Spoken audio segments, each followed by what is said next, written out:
শুরু করছি আজকের ডিজিটাল ডায়লগ। আজকে আমাদের আলোচনার বিষয় পুঁজিবাজারের পুনর্গঠন, আইনের প্রতিপালন এবং বিনিয়োগকারীদের আশ্বস্ত হওয়া বাজারের ব্যাপারে। আজকে আমাদের সাথে যে বিজ্ঞ আলোচকরা যোগ দিয়েছেন, আমরা খুবই আনন্দিত। এর মধ্যে আমাদের সাথে আছেন জনাব শাকিল রিজভী সাহেব, উনি খুবই সফল বিনিয়োগকারী। আমরা আমাদের সাথে পেয়েছি প্রফেসর ডক্টর আবু আহমেদ স্যারকে। স্যার দীর্ঘদিন যাবৎ পুঁজিবাজারের ব্যাপারে তীক্ষ্ণ নজর রাখছেন। ওনার বিশ্লেষণ দিয়ে পুঁজিবাজারকে আরো কিভাবে সুসংগঠিতভাবে পরিচালনা করা যায় এ ব্যাপারে সাহায্য সহযোগিতা করছেন। আমাদের সাথে আছেন ব্যারিস্টার মাসুম।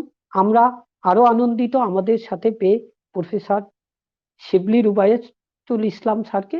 উনি নবগঠিত সিকিউরিটি এক্সচেঞ্জ কমিশনের চেয়ারম্যান। শুধু দর্শক মন্ডলী, যেমনটা আমরা বলছিলাম যে নতুন কমিশন পুনর্গঠন হওয়ার পরে নতুন কমিশন আইনের প্রতিপালনের ব্যাপারে যথেষ্ট পরিমাণ আন্তরিকতা দেখিয়েছে, বাজারের ব্যাপারে বিভিন্ন পদক্ষেপ নিয়েছে এবং বেশিরভাগ পদক্ষেপই বিনিয়োগকারীদের স্বার্থে গিয়েছে। সাধারণ বিনিয়োগকারীরা আশ্বস্ত হয়েছে। আমরা যদি সূচকের দিকে তাকাই, সূচকে একটা চাঙ্গা ভাব লক্ষ্য করা গেছে। ইভেন আমরা যদি ট্রেড ভলিউমের দিকে দেখি, অনেক বছর পরে, অনেক দিন পরে ট্রেড ভলিউম প্রায় 1000 কোটি টাকা ছাড়িয়েছিল। এরকম একটা অবস্থায় বিগত সমাজ পুঁজিবাজারের ব্যাপারে আশ্বস্ত হওয়ার যথেষ্ট পরিমাণ কারণ দেখা গেছে। বাট এখন কেন জানি আবার পুঁজিবাজারটা আপনার একটু অন্য ধারায় ফিরে যাচ্ছে এবং আশঙ্কাজনক ভাবে যেটা হচ্ছে যে বাজারে ছোটখাটো কিছু রিউমার চলে আসছে। তো আমরা প্রথম বাজার সংশ্লিষ্ট বাজারের একটি প্লেয়ার শাকিল রিজভী ভাইয়ের কাছে যাব। ওনার কাছে জানতে চাইবো যে কমিশনের চেয়ারম্যান মহোদয় বিভিন্ন সময় বিভিন্ন প্রোগ্রামে যান, এটা যেমন সচেতনতা বৃদ্ধি করে, সংশ্লিষ্ট মহলকে আরো বেশি মোটিভেট করে, বাট কিছু কিছু মহল, এই যে উনি মাঝে সাঝে আপনার হয়তো বিভিন্ন সেক্টর যেটা একদম ঠিক মতো পারফর্ম করছে না এটার ব্যাপারে দৃষ্টি আকর্ষণ করে। বাট একটা স্বার্থান্বেষী মহল এটাকে ইউজ করে দেখা যায় ওই একটা সেক্টরের দাম বাড়িয়ে দেয়। এটা আমরা দেখেছি, ইন্স্যুরেন্স সেক্টরে এটা হয়েছে। পরবর্তীতে ওনার একটা মূল্যবান মতামত এবং যথাযথ মতামতই আমি বলবো, মিউচুয়াল ফান্ডের ব্যাপারে কথা আসছে। আবার মিউচুয়াল ফান্ডের একটা উত্থান দেখেছি, এখন আবার মার্কেট কারেকশনের দিকে আছে।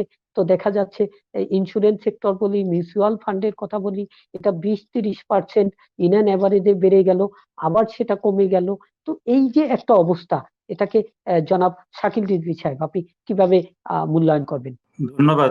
একটা জায়গা থেকে আমরা করোনা উত্তরকালীন যে সমস্যার ভিতরে ছিলাম, একটা যে ফ্লোর প্রাইসে আটকে গিয়েছিল, সেইখান থেকে কিন্তু মার্কেটটা উঠে এসেছে এবং ব্যাপকভাবেই উঠেছে। যেটা 4100 ছিল সেইখান থেকে প্রায় 5000-এর কাছাকাছি আসছে এবং আসার পরবর্তীতে অনেকগুলো আইপিও আছে মার্কেটে। সেই আইপিও গুলার সাবস্ক্রিপশনের সময় চলতেছে, এখন একটা টাইম যাচ্ছে আইপিও গুলো, সেই জন্য মার্কেটে একটু প্রেসার থাকবেই। এবং বড় আইপিও আছে, রবির আইপিও মার্কেটে একটা ইয়ে আছে, মানে অনেক নতুন বিনিয়োগকারীও কিন্তু অংশগ্রহণ করতেছে।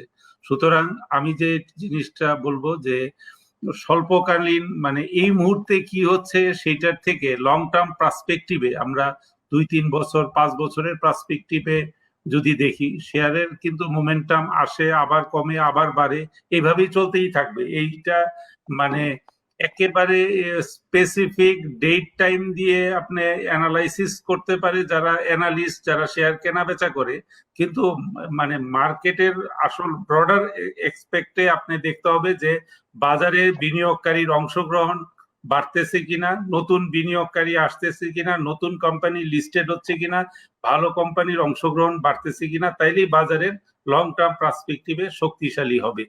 এবং যত ভালো কোম্পানির অংশগ্রহণ বাড়বে, বড় বড় কোম্পানি আসবে, বাজারের স্ট্রেংথ বাড়বে। সাময়িক হয়তো আপনার এই সাবস্ক্রিপশন টাইমে কিছু একটা প্রেসার থাকবে, কিন্তু সেইটাকে মানে একেবারে মানে আজীবনের জন্য এই সমস্যা, সেটা চিন্তা করা ভুল হবে। এবং এটা আইপিওর সাবস্ক্রিপশন টাইমে এর আগেও হয়েছে, তখন আবার মার্কেটে প্রচুর বিনিয়োগকারী আসার ফলে সেটা অ্যাবজর্ব হয়ে যায়। এবং আমি দেখছি যে এই এই এক মাসের ভিতরে রবিকে উপলক্ষ করে প্রায় ১.৫ লাখের মতো নতুন বিনিয়োগকারী বিও অ্যাকাউন্ট খুলছে। এখন ব্রোকারেজ হাউস গুলাতে যদি আমরা যাই, দেখি বিও অ্যাকাউন্ট খোলার একটা হিড়িক যেটা আছে, যেটা আমরা 5 মাস আগেও ব্রোকারেজ হাউসে কোনো লোক খুঁজে পাইনি। এবং যেটা আপনার আমি বলতেছি এপ্রিল মের দিকে করোনার ওই সময়টা, সেই পরিস্থিতি থেকে আমি মনে করি খুব তরিতই আমাদের এই পরিবর্তনটা হয়েছে। এবং সেটা আগামী বছর 2021 সালে আমি মনে করি আরো বেটার একটা পারফর্মিং মার্কেট হবে। এবং সেই সাথে অনেকগুলা চ্যালেঞ্জ আছে, যে সেইগুলা তো আপনার আলোচনার ভিতরে আসতেছে। যেমন আইনগত কিছু সমস্যা আমাদের সবসময় থাকে, যেমন আমরা এখন ডিজিটালাইজড, যেটা আমাদের এসিসি চেয়ারম্যান সাহেব জোর দিচ্ছেন যে কম্পিউটারাইজ ডিজিটালাইজড মার্কেটটাকে করার জন্য, সেইখানে আমাদের আইন কানুনগুলো কিন্তু এখনো অ্যানালগ সিস্টেমে আছে। যদিও চেয়ারম্যান সাহেব আশ্বস্ত করছেন যে এগুলা ঠিক করে দিবেন, আমি আশা করি সেগুলা ঠিক হবে। আরেকটা আমাদের মার্কেটের জন্য আমি মনে করি বড় করার জন্য ট্যাক্স, ওভারঅল ট্যাক্স সিস্টেম এই ক্যাপিটাল মার্কেটে একটা অগুছালো অবস্থায় আছে। যেহেতু বর্তমান চেয়ারম্যান সাহেব সবকিছুই একটা গুছানোর চেষ্টা করতেছেন, আমি উনার দৃষ্টি আকর্ষণ করব এ ব্যাপারে। কর্পোরেট ট্যাক্স, ব্রোকারেজ হাউসের ট্যাক্স, বিনিয়োগকারীর ট্যাক্স, যে সমস্ত ফর্মে আছে সেগুলা কিন্তু পার্শ্ববর্তী দেশ, যেমন আমরা যদি ইন্ডিয়ার বোম্বে স্টক এক্সচেঞ্জ বা ন্যাশনাল স্টক এক্সচেঞ্জের যদি আইডল ধরি, তারা যে আঙ্গিকে করে আমরা কিন্তু তার থেকে অনেক, আমরা ব্যবসা জমার আগেই কিন্তু মানে অনেক ভাবে ট্যাক্স দিয়ে মানে ব্যবসাটা কিন্তু জমতে পারতেছে না। আমি একটা উদাহরণ দিই, আমাদের বিনিয়োগকারী থেকেই যাই ট্যাক্সটা। যেমন মনে করেন যে একটা আমাদের 1 লাখ টাকা যদি কেউ কিনে, তার 50 টাকা ট্যাক্স দিতে হয়। আর 1 লাখ টাকার যদি বিক্রি করে, মানে একজন কিনে একজন বেচে, তার মানে 100 টাকা ট্যাক্স দিতে হচ্ছে। ইন্ডিয়াতে বাই সাইডে কোনো ট্যাক্স নাই, কিন্তু সেলার সাইডে ট্যাক্স আছে, সেটা হলো লাখে 10 টাকা। তো আমাদের হলো তাহলে দাঁড়াইলো কি, আমাদের 1 লাখ 2 লাখ টাকা আমাদের 200 টাকা ট্যাক্স হয়ে যাচ্ছে। মানে মার্কেটটা যদি আমরা বড় করতে চাই সত্যিকার অর্থে, মানে সবগুলা জায়গাগুলাকে মানে সিনক্রোনাইজ করে একটা রিফর্ম অবশ্যই দরকার আছে। এবং আমি মনে করি বিনিয়োগকারীর আস্থা অবশ্যই বাড়তেছে এবং কনফিডেন্স লেভেল বাড়তেছে। সাময়িক একটু মার্কেট কমতেই পারে, সেটা আইপিওর প্রেসার, কিন্তু এটা আমরা ওভারকাম করে যাব। এবং আমি মনে করি এই যে কাজগুলা চলতেছে, স্টক এক্সচেঞ্জ ডিজিটালাইজড করা, ব্রোকারেজ হাউস গুলাকে ডিজিটালাইজড করা, এই কাজগুলা যদি চলতে থাকে, আমরা 2021 সালে আরেকটু বেটার মার্কেট পাবো। এবং পরবর্তীতে আরো যে বন্ড মার্কেট যদি সংযুক্ত হয় এবং ডেরিভেটিভস গুলা কিছুটা হলেও যদি সংযুক্ত হয়, এবং মার্কেট মেকার আমাদের এখানে নাই, মার্কেট মেকারটাকে যদি আমরা ভাইব্রেন্ট করতে পারি, তাইলেও কিন্তু অনেক সময় যে স্লো হয়ে যায় মার্কেট, তখন সেই স্লোনেসটা ওই মার্কেট মেকার জবার যদি থাকে, এই মার্কেটে এগুলো কিন্তু নাই। সেই জন্য এই কাজগুলো আমাদের করা দরকার। সেটা অবশ্য কারণও আছে, এগুলা করতে গেলে আমাদের সিসিপি ক্লিয়ারিং কর্পোরেশন অনুপস্থিত, সেই কাজটাও চলতেছে, সেটাও হয়তো 2021 সালে আশা করা যায় যে আমরা দেখতে পারবো। আমি এবার আসবো প্রফেসর ডক্টর আবু আহমেদ স্যারের কাছে। স্যার, আপনার কাছে সুনির্দিষ্টভাবে যেটা জানতে চাইবো, ওভারঅল মার্কেটের ব্যাপারে তো মূল্যায়ন আপনি বলবেনই, কারণ আপনি খুবই বিজ্ঞজন এবং অনেকদিন যাবৎ পুঁজিবাজারের ব্যাপারে তীক্ষ্ণ নজর রাখেন।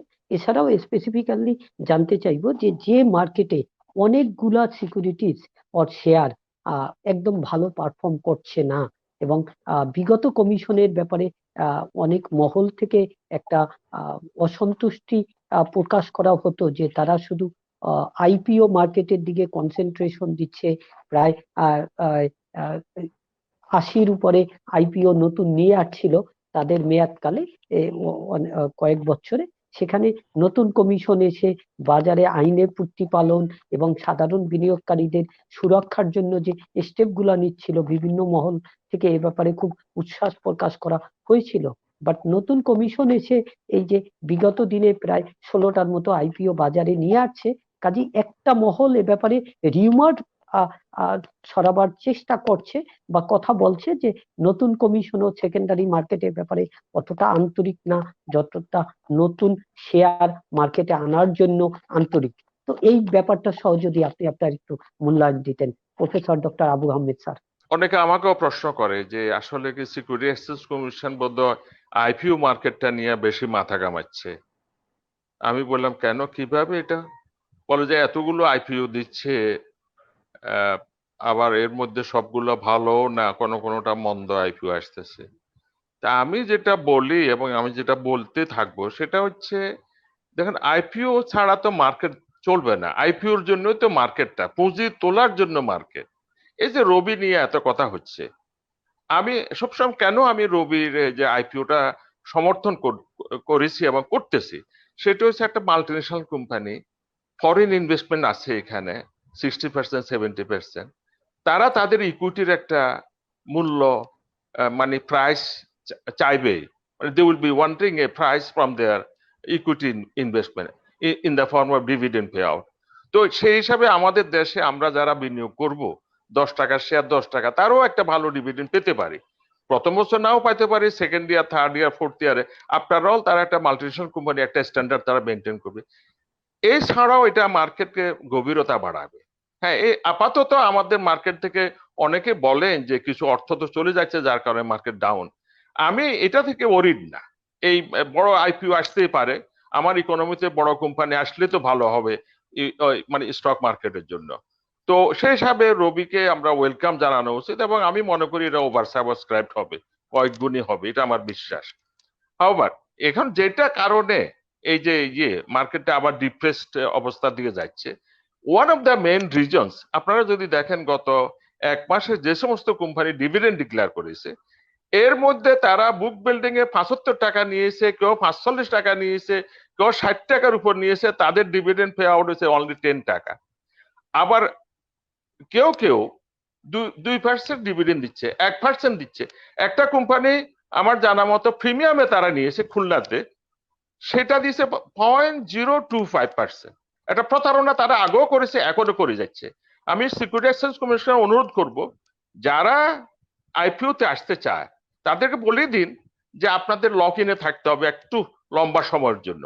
এখানে আমি আরেকটা সাজেশন দিতে চাই, এখানে অনেকগুলো ব্রোকারেজ এবং মার্চেন্ট ব্যাংকার্স এরাও শুধু আইপিওর ব্যবসা করে, নিজেরা কিছু বিনিয়োগ করে না। নিজেদের অ্যাকাউন্টে 1 কোটি টাকা এখন পর্যন্ত কম্পালসারি একটা ইনভেস্টমেন্ট রিকোয়ারমেন্ট আছে, but they should invest more even, but they are not doing it. তারা শুধু আইপিওর ব্যবসা করে।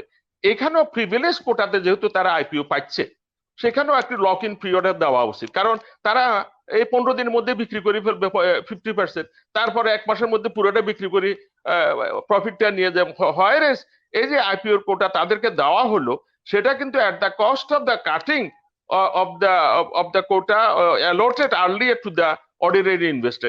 ওদের ইয়েস হলো 80%, সেখান থেকে কমায় কমায় এখন 60% নিয়ে আসা হয়েছে। সাধারণ বিনিয়োগকারীকে ঠকানো হচ্ছে এবং যারা একটা স্ট্রং প্লেয়ার্স, যাদের লবি আছে, তাদেরকে দেওয়া হচ্ছে। এখানে আমার শাকিল একটা কথা তুলেছেন যে corporate income tax, this is very vital issue. You see security exchange commission ইচ্ছা করলেও সবকিছু করতে পারে না। তা আমি যদি যখনই বলি, আমি সিকিউরিটি এক্সচেঞ্জ কমিশনে ওনাদের দাওয়াতে একদিন গিয়েছিলাম, সেখানেও আমি কথাটা বলেছি যে কর্পোরেট ইনকাম ট্যাক্স বাংলাদেশে is one of the highest, হ্যাঁ, রেট। তো এটা কমানো উচিত। ইন্ডিয়াতে কমাচ্ছে, মালয়েশিয়া কমাই ফেলেছে, ইভেন যুক্তরাষ্ট্র কমাই ফেলেছে, আমাদের থেকে অনেক নিচে।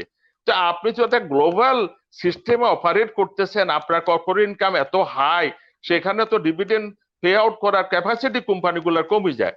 অন্যরা যারা ভালো ইনকাম করে তারা বাইরে টাকা পাচার করে, কারণ এখানে ইনকামটা তারা দেখাতে চাইছে না। আমি এনবিআর কে বলবো যে আপনারা যদি বেশি ট্যাক্স নিতে চান, তাহলে দয়া করে কর্পোরেট ইনকাম ট্যাক্সটা কমান, যাতে করে আমাদের দেশে কোম্পানিগুলো তাদের রিয়েল ইনকামটা ডিসক্লোজ করে। যতক্ষণ আপনারা কমাবেন না, ততক্ষণ হয়তো কিছু না কিছু ট্রান্সফার প্রাইসিং এর মাধ্যমে বাইরে অর্থ তারা পাচার করবেই। তো সুতরাং বেস্ট অফ দ্য ওয়ে হচ্ছে reduce the corporate income tax. আজকে বলা হচ্ছে, এই যে গত বাজেটে দেখেন, আমরা চেয়েছিলাম listed company corporate income tax কমানো, কিন্তু আনফরচুনেটলি ফাইন্যান্স বিল যেটা পেশ করা হলে পাস হয়েছে, তারা নন লিস্টেড কোম্পানিগুলোর ক্ষেত্রে 2.5% কমালো। পাবলিক ইন্টারেস্ট যেখানে, সেখানে সরকারের অ্যাটেনশন কম, আর যেখানে পাবলিক ইন্টারেস্ট নেই সেখানে সরকারি ইন্টারেস্টটা বেশি। I don't understand the logic of this type of decision. এটা কেন তারা করতে গেল? তারপরে দেখেন আরেকটা, 50,000 টাকা পর্যন্ত ডিভিডেন্ড ইনকাম মওকুফ করা হয়েছে। এর আগে 1 লক্ষ টাকা পর্যন্ত ডিভিডেন্ড ইনকাম মানে ইনকাম ট্যাক্স মুক্ত ছিল। হাউএভার এগুলা স্মল ইস্যু। আমি বলবো যে কর্পোরেট ইনকাম ট্যাক্স কমানো। আজকে আমি সবসময় বলি, বোধহয় আমি সবচেয়ে বেশি বলেছি যে এই যে 5,100 ইন্ডেক্স তো গেল, কিন্তু ওটা ধরে রাখতে পারলাম না কেন? কেন থাকলো না? কারণ মার্কেটকে যদি আপনি কোয়ালিটি স্টক সাপ্লাই না দেন, তাহলে এই রদ্দিমার্কা, এই জাঙ্গ স্টক, এই পোকা খাওয়া, এই গুণে ধরা স্টক গুলা নিয়ে আপনি 5,100, 5,200, 5,500 নিতে পারবেন না। নিতে পারবেন হয়তো টেম্পোরারি পিরিয়ডের জন্য, কিন্তু ওটা ওখানে থাকবে না। এই জন্য আমি অনুরোধ করবো সিকিউরিটি এক্সচেঞ্জ কমিশনের চেয়ারম্যান মহোদয় আছে, উনি সবখানে অনেক অনেক সবার কথাই শুনেন, এটা ওনার কোয়ালিটি, এটা একটা পজিটিভ সাইড। এই আপনি ভালো শেয়ার আনার ব্যবস্থা করেন। আপনি 10টা আমার এই পুয়ার কোয়ালিটির যে ইন্স্যুরেন্স কোম্পানিকে পারমিশন দেওয়া আছে, একটা মেট লাইফকে আনেন, ওদের অনলি 5% নিয়ে আসুন না, 10% অফ দ্য ইকুইটি। আমার এখানে রিকোয়ারমেন্ট আছে 10%। ইভেন সিকিউরিটি এক্সচেঞ্জ কমিশন যদি চায় 5% পারমিশন দিতে পারে, যেমন করে ওয়ালটনকে দিয়েছে। সুতরাং আপনি একটা মেট লাইফে আনেন, ওরা বলে ওরা নাকি ব্রাঞ্চ কোম্পানির জন্য তারা তাদের অব্লিগেশন নেয়। আমি প্রশ্নটা ওইভাবে করতেছে, আপনি যদি ব্রাঞ্চ কোম্পানি হন তাহলে আপনি এখানে লোকালি ইনকর্পোরেটেড না, এই তো আপনার আর্গুমেন্ট। তাহলে আপনি এতগুলো এজেন্সি কেন কিভাবে খুলতেছেন? চারিদিকে দেখেন ম্যাট লাইফ এজেন্সি, হক এজেন্সি, আহমদ এজেন্সি ইত্যাদি ইত্যাদি। And they are in reality doing the money function or doing the business of a full-fledged company, but they are calling themselves branch company. সুতরাং তারা অ্যাকাউন্টেবিলিটির ঊর্ধ্বে থাকতে চাচ্ছে। আমি পাবলিক ইন্টারেস্টে অনুরোধ করব, অন্যান্য দেশে দেখেন ম্যাট লাইফ লিস্টেড কিনা দেখুন আপনারা একবার, আপনি নেসলে লিস্টেড কিনা দেখুন একবার। এ ধরনের কোম্পানিকে যদি আনতে পারেন, আমার স্টক মার্কেট ভালো হবে। কিন্তু এখন যেগুলা হচ্ছে, এই যে একটু আগে আপনারা যেটা বললেন, একবার ইন্স্যুরেন্স কোম্পানির দিকে দৌড়াচ্ছে, আর একবার মিউচুয়াল ফান্ডের দিকে দৌড়াচ্ছে, আবার পড়ে যাচ্ছে। হোয়াই? বিকজ কোয়ালিটি স্টকের সংখ্যার দিক দিয়ে যদি কম হয়, তখন লঙ্গার পিরিয়ডের জন্য অনেকে বিনিয়োগ করতে সক্ষম হয় না। হ্যাঁ, কিছু আছে এখানে, কিন্তু এই কিছু তো অনেকগুলা দামে আছে, বেশ উপরেই আছে। সুতরাং আরো ভালো ভালো কোম্পানি যদি লিস্টিং এ আনা যায়, সেটা একটা বড় ব্রেক থ্রু হবে। সেটা সিকিউরিটি এক্সচেঞ্জ কমিশন একা পারবে না, সেটার জন্য ministry of finance, Bangladesh bank এবং ন্যাশনাল বোর্ড অফ রেভিনিউ একটা কোঅপারেশন লাগবে। তারা এই যে আমি যদি একটা প্রশ্ন তুলি, ঠিক আছে একটা ভালো কোম্পানি আসতে চাচ্ছে, তারা ট্যাক্স কনসেশন চাচ্ছে, তো তাদেরকে কি দেওয়া যায় না 5 বছরের জন্য? দেওয়া, অবশ্যই দেওয়া, কিন্তু এটা তো কনসিডার করবে ministry of finance and national board of revenue. এটা তো সিকিউরিটি এক্সচেঞ্জ কমিশনের হাতে নাই। সুতরাং আমি চেয়ারম্যান মহোদয়কে বলবো যে আপনি Bangladesh bank, national board of revenue এবং মিনিস্ট্রি অফ ফাইন্যান্সকে বুঝান এবং এদের সঙ্গে বৈঠক করেন। দরকার হলে, প্রয়োজন মনে করলে মাননীয় প্রধানমন্ত্রী দপ্তরের সঙ্গে কথাগুলো বলতে পারেন যে এখানে ভালো কোম্পানি আনতে গেলে এদের সহযোগিতা লাগবে।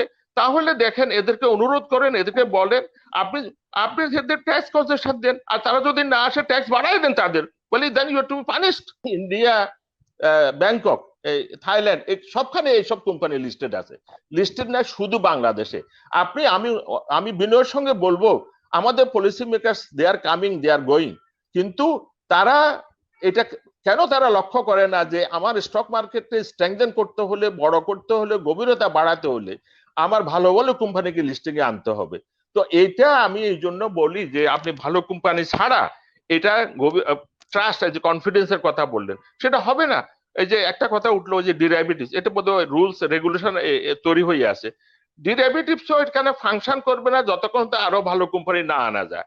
তো সুতরাং এইখানে ভালো কোম্পানি অনেক আছে। আপনি দেখেন, আমি নাম ধরেই বলতে পারি, এই যে ফার্মাসিউটিক্যাল কোম্পানি, ফার্মাসিউটিক্যাল সেক্টরে দেখেন ইনসেপ্টা আছে, ড্রাগ ইন্টারন্যাশনাল আছে, হেলথ কেয়ার আছে, এই যে এগুলা টপ 10 এর মধ্যে আছে, কিন্তু টপ 10 এর মধ্যে থেকে কিন্তু এরা মার্কেটের বাইরে আছে। এদের সঙ্গে কথা বলা যায় যে ভাই আপনাদের চাহিদাটা কি, আপনারা কি চাচ্ছেন, মার্কেটে আসুন। অনলি 10% যদি অফলোড করেন, মার্কেটে লিস্টেড হওয়া যায়, এবং এখানে ট্যাক্স কনসেশন আছে, দরকার হয় আরো ট্যাক্স কনসেশন, তাদেরকে আরো ফ্যাসিলিটিস দেন। এখানে আরেকটা কথা বলা দরকার, যারা ট্যাক্স দিচ্ছে কোম্পানিগুলোর মধ্যে, ভালো ট্যাক্স দিচ্ছে, তাদের উপর আরো ট্যাক্স বসানো হচ্ছে। কিভাবে? সাপ্লিমেন্টারি ডিউটি বসানো হচ্ছে, ট্যাক্স বসানো হচ্ছে, এডিশনাল ট্যাক্স বসানো হচ্ছে। এক কোম্পানি তো লিস্টেড কোম্পানি 100 টাকা ইনকাম করে 85 টাকা দিয়ে দিচ্ছে সরকারকে। আরেক কোম্পানি, বড় কোম্পানি, মোবাইল টেলিফোন কোম্পানি সেক্টরে, তারা দিয়ে দিচ্ছে প্রায় 58 টাকা 100 টাকার মধ্যে।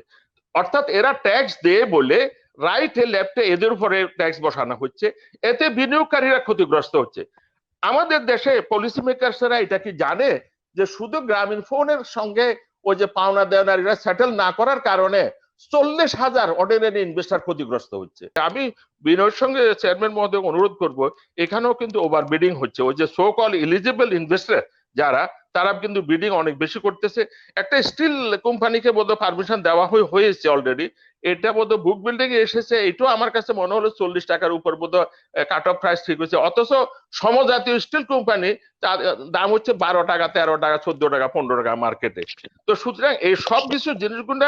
আর আরেকটা কথা, যারা স্পন্সর মহোদয় আছেন, ঠিক আছে, আমিও তো সেলিউট করি, তারা প্রকৃত ইন্ডাস্ট্রিয়ালিস্ট, তাদের ক্ষেত্রে তাদের একটু ওই যে ব্যাকগ্রাউন্ড চেক করা উচিত। তারা কি পার্সোনাল ইনকাম ট্যাক্সের ফাইল গুলো দেখা উচিত, তারা কি ট্যাক্স দিচ্ছে না দিয়া তারা এই যে ক্যাপিটাল কোত্থেকে জোগাড় করলো বা ক্যাপিটাল সাপ্লাই দিল, এই সমস্ত ব্যাপারগুলো দেখা উচিত। কারণ মানুষকে, সাধারণ বিনিয়োগকারকে ঠকাইতে ঠকাইতে তাদের সঙ্গে প্রতারণা করতে করতে এমন অবস্থায় নিয়ে যাওয়া হয়েছে, এখন সাধারণ বিনিয়োগকারী অত্যন্ত ভয়ের মধ্যে থাকে।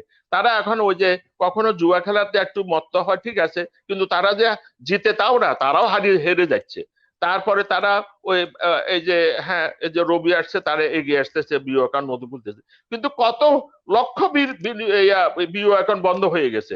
তারপরে আমি আরেকটা অনুরোধ করি, এখন তো অটোমেশনের কথা বলা হচ্ছে, অটোমেশন ফুললি হওয়াই উচিত। এই যে একটা কথা সবসময় আমি দেখি জরিমানা করা হচ্ছে, ওই যে কনসোলিডেটেড ফান্ড, ব্রোকারের কনসোলিডেটেড ফান্ডে অর্থের অভাব থাকে, অথচ এর অর্থটা কি, সাধারণ বিনিয়োগকারীরা শেয়ার বিক্রি করছে, অর্থটা সেখানে নাই, ব্রোকার মহোদয় এটা অন্যত্র নিয়ে গেছে, এই তো কথাটা। এটা সমস্যার সমাধান হতে পারে, ওই ব্রোকারের অ্যাকাউন্টে টাকাটা থাকার দরকার নাই। দয়া করি ওই ইনভেস্টরদের ব্যাংক অ্যাকাউন্টের সঙ্গে এটা সংযুক্ত করে দেন, যে শেয়ার বিক্রি করলে সারপ্লাস টাকা থাকলে ইনভেস্টরের ব্যাংক অ্যাকাউন্টে চলে যাবে, আর ইনভেস্টরদের ব্যাংক অ্যাকাউন্ট থেকে টাকা ওই বিনিয়োগ যখন করে সেটা এখানে প্রবেশ করবে।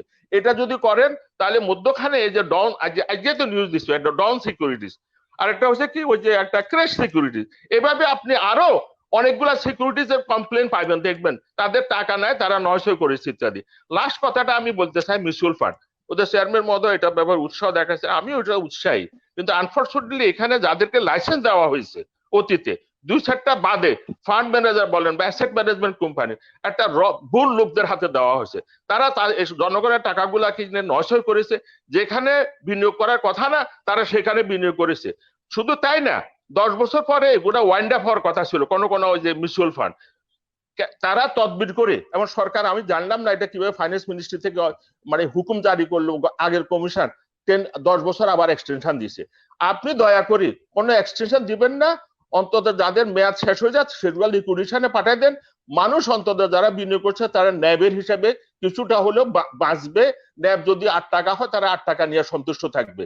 আর এইভাবে যখন রাখা হচ্ছে এতে সুবিধা হচ্ছে ফান্ড ম্যানেজারের ফি, তাদের ফির কোনো কমতি হচ্ছে না। তারা RIU দিছে, রিইনভেস্টমেন্ট ইউনিট, তাদের ফান্ড বড় হচ্ছে, তারা বেশি করে ফি পাচ্ছে, কিন্তু ফকির হয়েছে তো তাদের ইউনিট যারা কিনেছে তারা। ব্যারিস্টার এম মাসুম ভাইয়ের কাছে আসবো। মাসুম ভাই, আপনার কাছে স্পেসিফিক্যালি আমার যে প্রশ্নটা থাকবে সেটা হচ্ছে, এই যে নতুন কমিশন গঠন হওয়ার পরে যে আইনের প্রতিপালন দেখে আমাদের সাধারণ বিনিয়োগকারীরা এবং বাজার সংশ্লিষ্টরা আপনার যৌক্তিকভাবে উচ্ছ্বাসিত হয়ে বাজারে আবার ফিরে আসতেছিল। যেমন নতুন কমিশনের দুটো স্টেপের কথা যদি আমরা বলি, একটা হচ্ছে যে প্রমোটার বা স্পন্সর আরদের যে ন্যূনতম যে শেয়ার হোল্ডিং, সেটা ইন্ডিভিজুয়ালি যেটা হোল্ড করার কথা সেটা নিয়ে প্রশ্ন ছিল, এবং আপনার তারা জয়েন্টলি যেটা হোল্ড করার কথা সেটাও হোল্ড করছিলেন না। তো নতুন কমিশন এখানে এসে আপনার একটা আলটিমেটাম দিল, এবং কিছু কিছু কোম্পানি আপনার বাজার থেকে নিলেও আবার পরবর্তীতে দেখা যাচ্ছে যে ওটা কোন অবস্থায় আছে, এটার ব্যাপারে একটু বলবেন। আর আরো যে যে আমাদের সিকিউরিটি এক্সচেঞ্জ কমিশনে তো বলা হয় যে অনেক ভালো ভালো আইন আছে, এবং এই যে ভালো ভালো আইন করা ছিল, যেটা বিগত সময় দেখা গেছে যে অনেকটা কর্তার গরু খাতায় আছে গোয়ালে নাই, মানে আপনার আইন আছে প্রতিপালন হচ্ছে না, এরকম একটা কথা বলা হতো। তো বাট নতুন কমিশন সচেষ্ট হলো এটা প্রতিপালনের ব্যাপারে। এখানে আরো কোন কোন আইনগুলো প্রতিপালন হলে সাধারণ বিনিয়োগকারী তথা ওভারঅল ক্যাপিটাল মার্কেট আপনার উপকৃত হবে? আরো কি কি আইন আনা যেতে পারে সংস্কার হিসাবে, এটার ব্যাপারে যদি আপনি আপনার মূল্যবান মতামত দেন। এখানে মাহমুদ ভাই, আপনি যেটা এক্সিকিউশনের কথা বলছেন, যে ল এনফোর্সমেন্টের, আমরা দেখেছি যে আমাদের যে নতুন কমিশন আসার পরে যে ধরনের বোল্ড স্টেপ, এবং আপনি দেখেছেন 2%, 30%, যেটা আনবেয়ারেবল ছিল, এবং এটা কখনো এনফোর্স হবে কিনা, কিন্তু কিভাবে তারা খুব শুধু যে ল অ্যাপ্লিকেবল করেছে তা না, কত ট্যাক্টফুলি এবং তাদেরকে সময় দিয়ে দিয়ে এটা কিন্তু ফুলফিল করার জন্য এখন লাস্ট আলটিমেটলি বোধহয় যেটা 30% তাদেরকে 9th ডিসেম্বর পর্যন্ত এক্সটেন্ড করা হয়েছে। তো এটা সময় দিচ্ছে, নট পানিশমেন্ট। প্রথমে আগে তাদেরকে অপরচুনিটি দিয়ে, এবং অনেকেই কিন্তু এটা অ্যাবজর্ব অলরেডি করে ফেলেছে। তারপরে আপনারা দেখেছেন যে জেড ক্যাটাগরির এত সুন্দর একটা কম্বাইন করে যে যেভাবে রিকনস্ট্রাক্ট করা হয়েছে, সেটা কিন্তু প্রশংসার দাবি রাখে। এবং রিসেন্টলি আমি যেটা বলবো, একটা আপনারা দেখেছেন নতুন একটা কমিটি করা হয়েছে যে কোম্পানিগুলির আনক্লেইমড ডিভিডেন্ড এবং যারা আইপিও আপনার আনইউজড আইপিও ফান্ড, সেই ব্যাপারে যে এই কমিটি এই যে আনক্লেইম ডিভিডেন্ড, স্টক এবং ক্যাশ এবং আইপিওর যে ফান্ডগুলি, এটা প্রপারলি ইউটিলাইজ করার জন্য, যেমন ধরেন আমাদের যে ডিএসসি লিস্টিং রেগুলেশন 2015 সেখানে রুল 28 বলা আছে যে যখনই কোম্পানি ডিভিডেন্ড 28 ডেজ এর মধ্যে কোম্পানি সেই ডিভিডেন্ডটা বিনিয়োগকারীদের কাছে পৌঁছে দিবে। কিন্তু সেখানে সেটা হয়নি, বিকজ যে ইলেকট্রিক ফান্ড ট্রান্সফার, এটা অনেক কোম্পানি যেটা ঠিকভাবে অনেকেই কিন্তু পায়নি। তো এই কমিটির মাধ্যমে দেখা যাবে যে আনইউজ ফান্ডগুলি সেটা কিন্তু প্রপারলি ইউজ হবে। আরেকটা ব্যাপার যেটা হলো যে আইপিওর ফান্ড যেটা ইউজ করেনি, সেইটাও কিন্তু আমাদের যেমন লিস্টিং রেগুলেশনের রুল 7 বলা আছে যে ইস্যুয়ার এবং যারা এটার সাথে কানেক্টেড সবাই কিন্তু রেসপন্সিবল, এবং সবাই কিন্তু এক্সচেঞ্জ এবং কমিশনকে up to date regular basis দিবে। আমি একটা জায়গায় আমাকে মনে হয় একটু টাচ করা উচিত, সেটা হলো আমাদের যে বুক বিল্ডিং প্রসেস, এই বুক বিল্ডিং প্রসেস নিয়ে যে তাদের যারা এখানে ইস্যু ম্যানেজার এবং যে ইনস্টিটিউশনাল ইনভেস্টর, অনেক সময় দেখা যায় যে তারা ম্যানিপুলেট করে এবং সেখানে ট্রান্সপারেন্সির একটু ঘাটতি থাকে। সেই জন্য কিন্তু আমাদের পাবলিক ইস্যু রুলস 2015 সেটাকে কিন্তু চেঞ্জ করা হয়েছে আপনার সেপ্টেম্বরে 2019 এবং নতুন 3টা ক্লজ এখানে ঢুকিয়েছে। যেমন ধরেন আপনার যেমন বিডিং ইনফরমেশন আগে ডিসপ্লে করা হতো, এখন ডিসপ্লে করা হবে না, এবং যারা বিডিং করবে 100% টাকা আগে ডিপোজিট দেওয়া হবে, এবং যারা যেই বিডার যেই রেটে বিডিং করবে, যেটা হাইস্ট বিডিং থেকে এটা ডিসেন্ডিং অর্ডারে নামবে। তো এত ক্লজ, এত লয়ের হার্ডশিপ আনার পরেও কিন্তু দেখা যাচ্ছে রিসেন্টলি আমরা দেখেছি অনেকগুলি আইপিও নিয়ে যেটা বুক বিল্ডিং এর কাট অফ প্রাইস নিয়ে কিন্তু কথা উঠেছে। তো আমার কাছে মনে হয় এই জায়গাটা যদি মাননীয় চেয়ারম্যান মহোদয় এই জায়গাটা যদি একটু দেখে যে এখানে ল অ্যাপ্লাই না করে, আমার মনে হয় এখানে ট্যাকটিক্স বা অন্য কোনো টুলস, যেটা তারা আমরা দেখেছি একটা সিকিউরিটি কোম্পানিকে অলরেডি স্যাংশন ইম্পোজ করেছে, বাট এখানে যদি ওটা না হয়, অন্তত আমাদের যে রুল 16 এর যে পানিশমেন্ট, সেই পানিশমেন্ট হার্শ পানিশমেন্টে এটা আমার মনে হয় যেতে পারে। আর না হলে আমাদের যে রুল 4 এর যে অ্যামেন্ডমেন্ট করেছে, প্রয়োজনে এই কাট অফ প্রাইসের জন্য আরো কিছু ক্লজ এখানে অ্যাড করে, অন্তত যে এই যে ম্যানিপুলেশন যেটা আমরা শোনা যায় যে অনেকের কথা, এইটা যেটা আমাদের আবু আহমেদ স্যারও বলেছে, এই জায়গাটা যাতে এভাবে স্টপ করা যায়। আর একটা জায়গা যেটা কাজ করা দরকার, যে আমাদের ডিমিউচুয়ালাইজেশন অ্যাক্ট 2013 এর এই ডিমিউচুয়ালাইজেশনের যে স্পিরিট, আমার মনে হয় সেখানে একটু ঘাটতি এখনো রয়ে গিয়েছে। আপনি যদি দেখেন আমাদের সেকশন 12 অনুযায়ী যে 40% হলো যারা প্রাথমিক শেয়ার হোল্ডার, মানে যারা এক্সিস্টিং তারা থাকবে, 25% হলো আমাদের যে স্ট্র্যাটেজিক পার্টনার, 35% এটা কিন্তু ট্র্যাক বা যাদেরকে দেওয়ার কথা। সো এই যে কম্বিনেশন, এই কম্বিনেশনটা কিন্তু এখনো হয়নি। তাহলে 40, 25 and 35, এবং at the same time Chittagong stock exchange কিন্তু এখনো তাদের স্ট্র্যাটেজিক পার্টনার সেই জায়গাটা ক্লিয়ার করতে পারে না।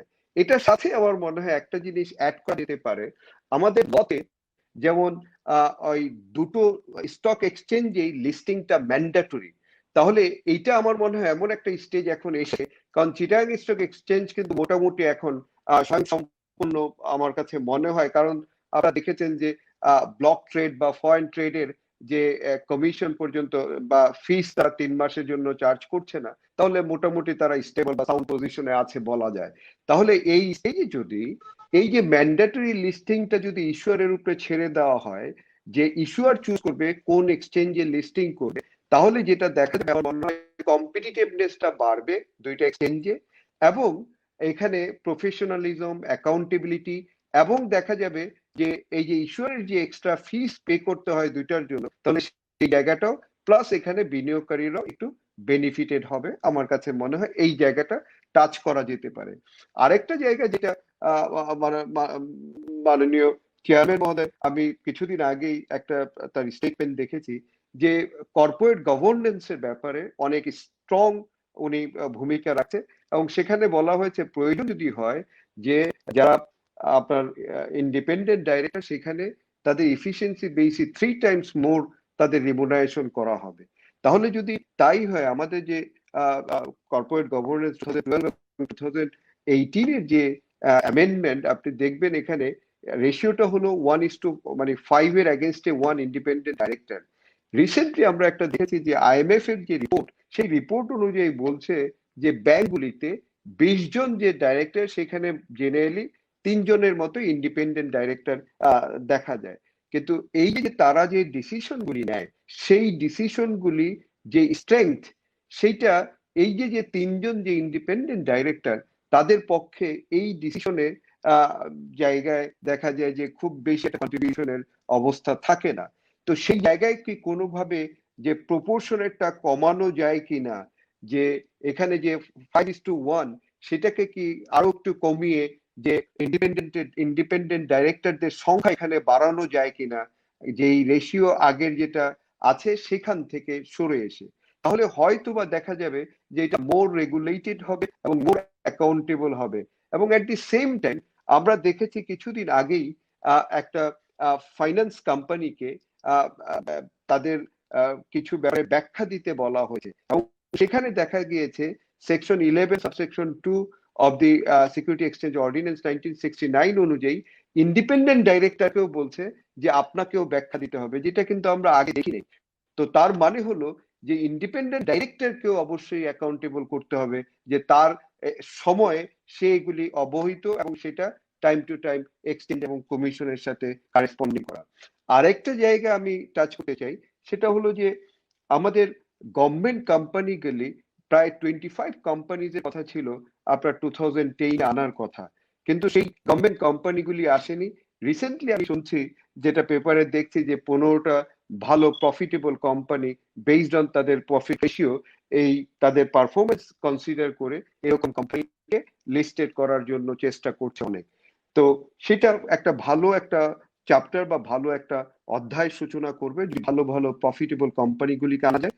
সেকেন্ড যেটা করতে হবে, যে আমার মনে হয় যে আমাদের যে 2012 এর আপনারা দেখেছেন প্রায় 9টা আমাদের ব্যাংক যারা অপারেশনে আসছে লাইসেন্স নিয়ে, এবং 2013 থেকে তারা অপারেশন করছে, কিন্তু এই ব্যাংকগুলিকে আমরা কিন্তু এদের লাইসেন্স কন্ডিশন হলো যে 3 ইয়ার্স পর পর তাদেরকে উইদিন 3 ইয়ার্স তাদেরকে কিন্তু লিস্টিং হতে হবে। সেইটা যদি না আসে তাহলে কিন্তু তাদেরকে ফাইন দিতে হয়, এবং এখানে অনেকগুলি ব্যাংক আছে যারা কিন্তু ভালো করছে। তাহলে সেই ব্যাংকগুলিকে তাদের ধরেন 3 ইয়ার্স যদি ধরে 2 টার্মস অলরেডি এক্সটেন্ড করে ফেলেছে সেন্ট্রাল ব্যাংক থেকে, এই জায়গাটা যদি পুশ আপ করে এই যে ভালো ব্যাংকগুলি আছে তাদেরকেও যদি আমাদের লিস্টের মধ্যে আনা যায়, তাহলে আমার মনে হয় যে আরো সাউন্ড ক্যাপিটাল মার্কেট আমরা পাবো। আমি চেয়ারম্যান স্যারের কাছে আসবো। তো চেয়ারম্যান স্যারের কাছে স্যার তো সবার বক্তৃতা শুনলেনই। মার্চেন্ট ব্যাংক যে ইনভেস্টমেন্ট করে এটার ব্যাপারে স্যারের কাছে একটু জানতে চাইবো। তারপর আইপিও তে যে কোটা সিস্টেম, যেখানে সাধারণ বিনিয়োগকারীদের জন্য যে পরিমাণ দেয়া হয় সেটা কমতে কমতে অনেক কমে গেছে, এবং মার্চেন্ট ব্যাংক বা এরকম অনেক আপনার পার্টি বা গ্রুপকে অনেক পরিমাণ আপনার সিকিউরড একটা কোটা দেয়া হচ্ছে। তারা সেখানেই শুধুমাত্র কনসেন্ট্রেট করছে, তারা সেকেন্ডারি মার্কেটে তেমন পার্টিসিপেট করছে না।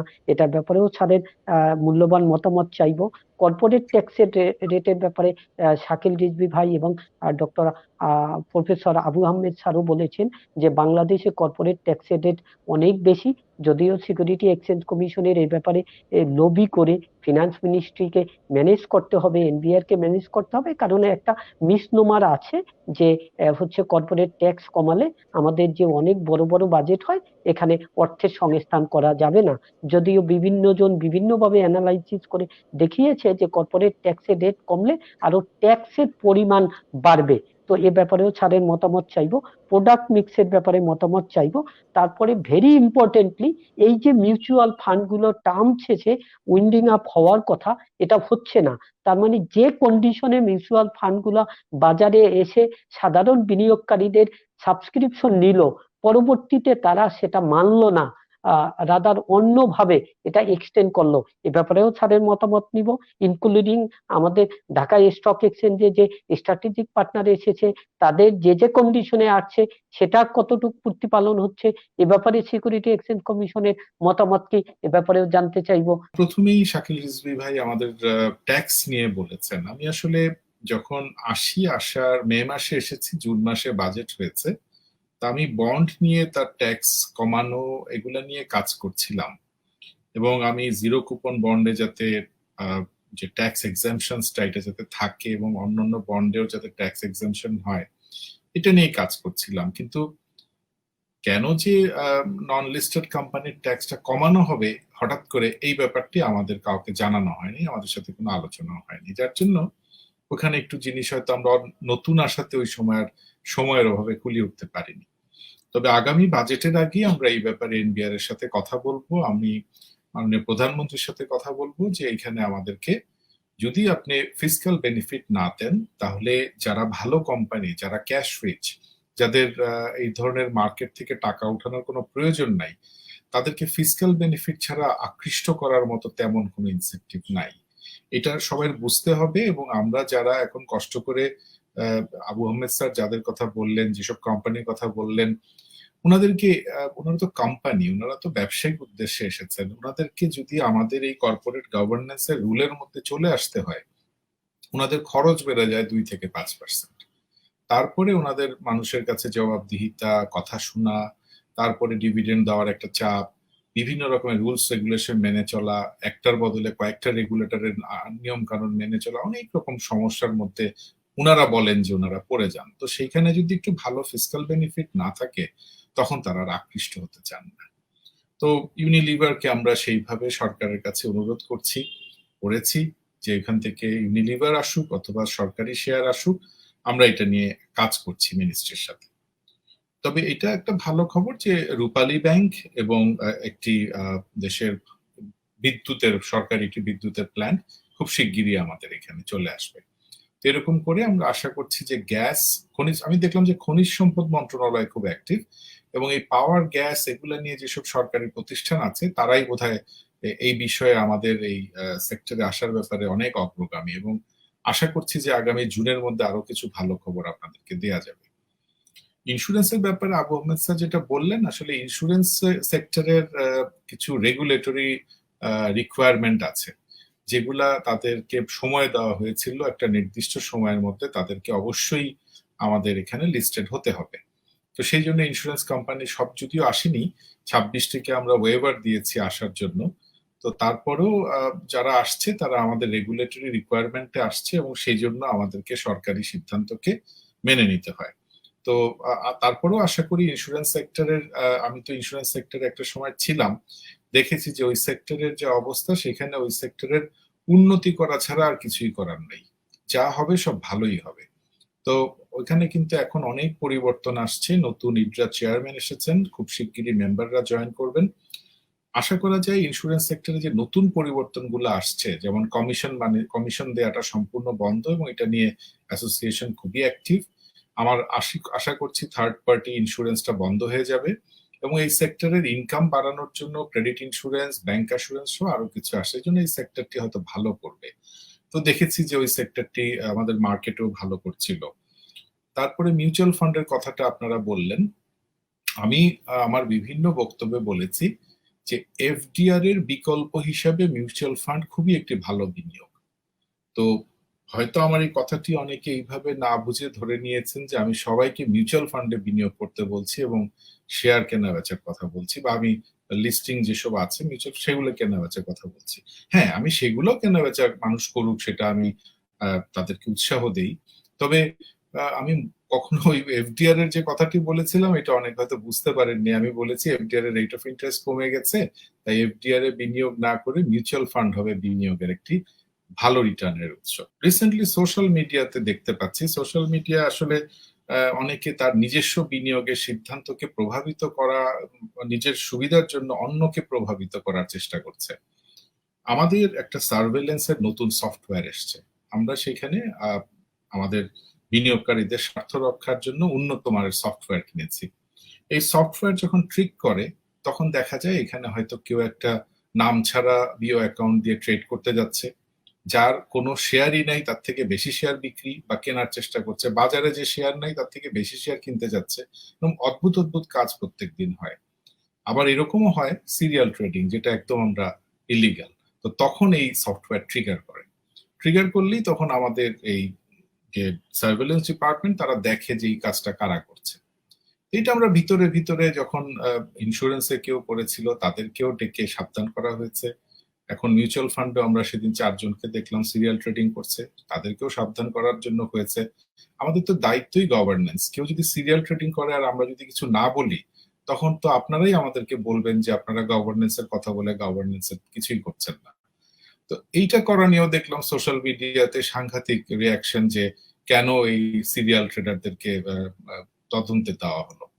তো এটা করা হয়েছে আপনাদেরই অর্থ, আপনাদেরই বিনিয়োগকে সুরক্ষার জন্য। কেউ অতিরিক্ত দাম বাড়ায় তারপর যখন বিক্রি করে চলে যাবে তখন তো আপনারা আমাদেরকেই দোষারোপ করবেন। তাই এইটুকু বুঝতে হবে যে আমাদের সার্ভেলেন্স ইউনিট যদি অ্যাক্টিভ না থাকে আপনাদেরই অর্থের ক্ষতি হবে।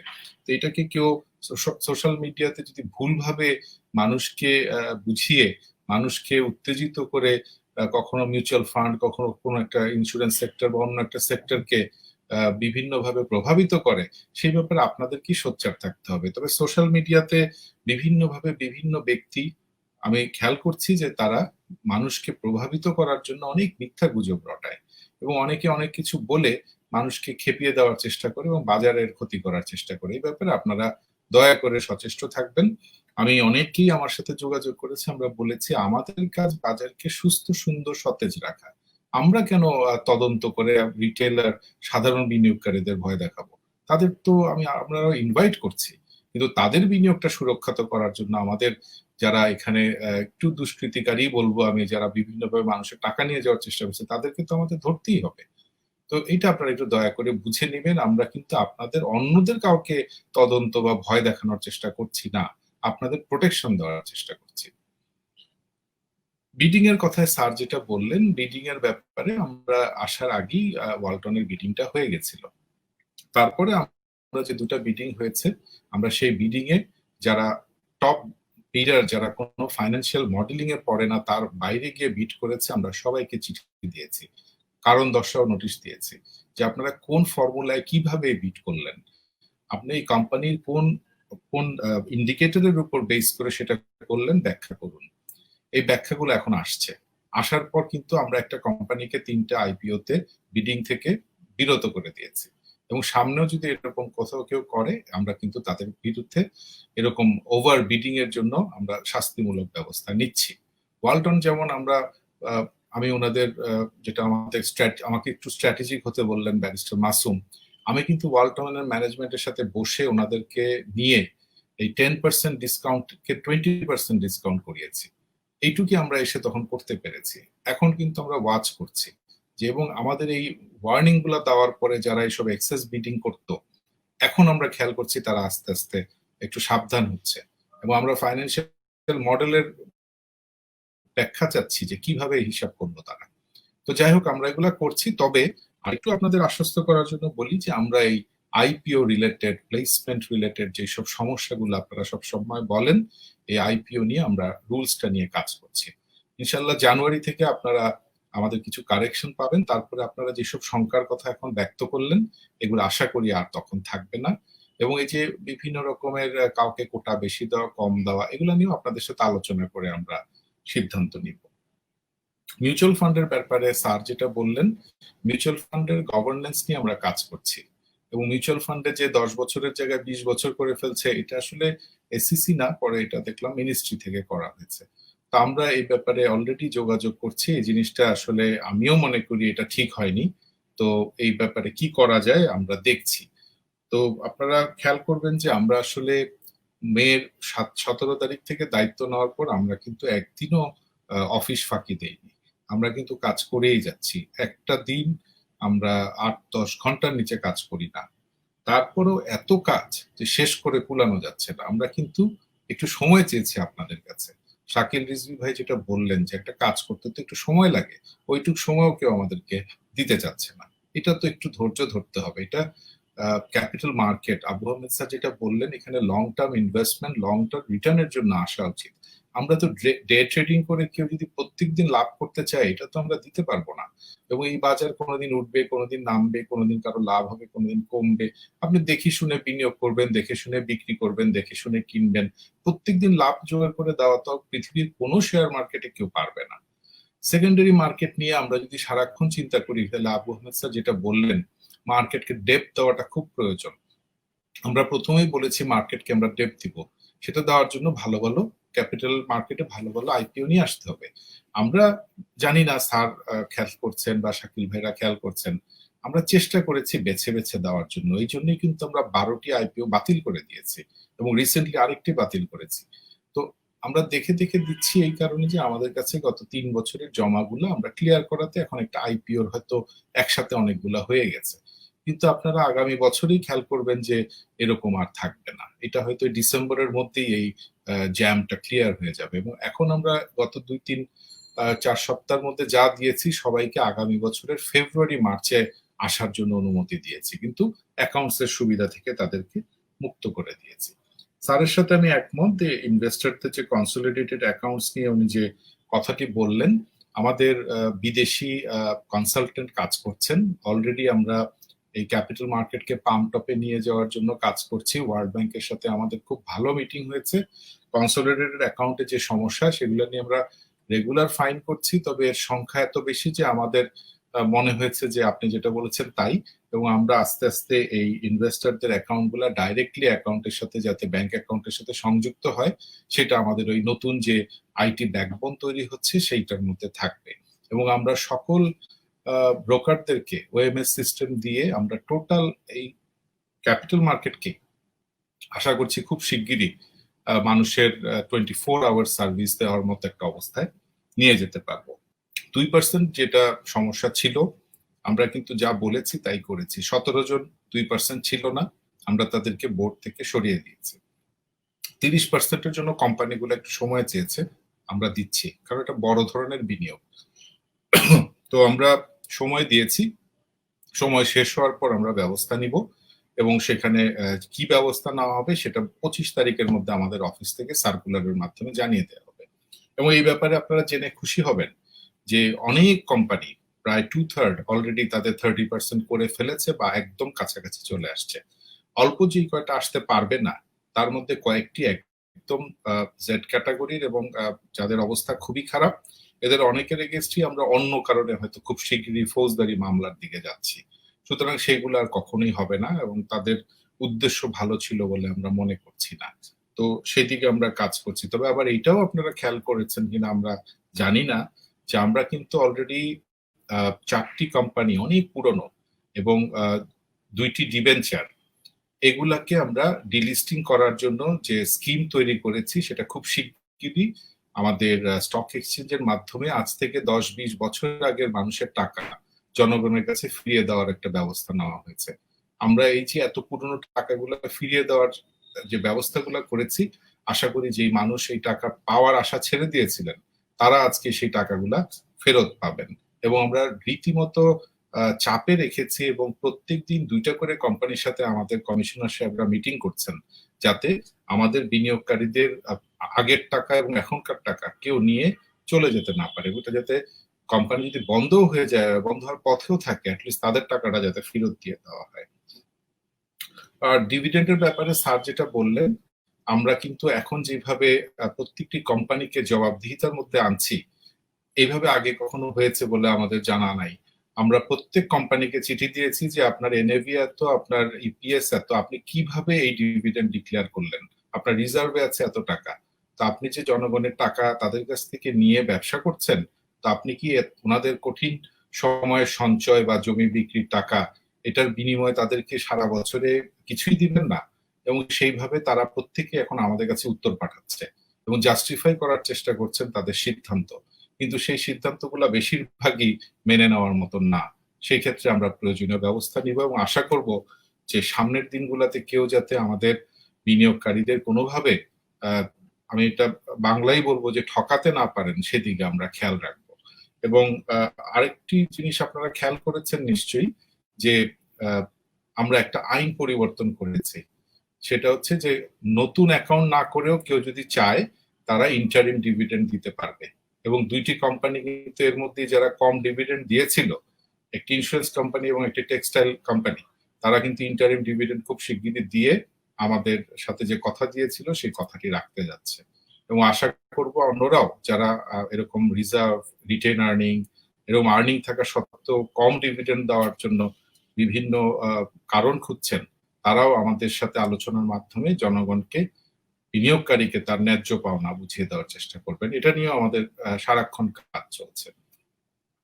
আমাদের মার্কেট মেকার নিয়ে যেটা শাকিল রিজভী ভাই বললেন, মার্কেট মেকার নিয়ে গত পরশুদিন আমরা ফাইনাল সবকিছু করে ফেলেছি, এর আইনও হয়ে গেছে।